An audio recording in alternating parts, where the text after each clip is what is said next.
ایشون امید تحویلی هستن، یکی از بزرگترین گندلات یا بهتره بگم گنگستر ایرانیه. جالبه بدونید که 17 ساله که FBI و پلیس بین المللی دنبالشن اما نتونستن پیداش کنن.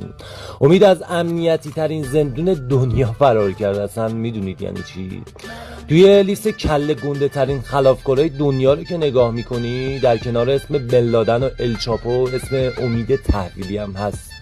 امید از قاچاق گرفته تا کلاهبرداری و دزدی پرونده داره و سال 2008 از یه زندان فوق امنیتی تو کانادا با بیش از 100 تا دوربین فرار کرده. از اون موقع است که بهترین پلیسا دنبالشن ولی نتونستن هنوز پیداش کنن. نه، امید 54 سالشه و توی کرمانشاه متولد شده.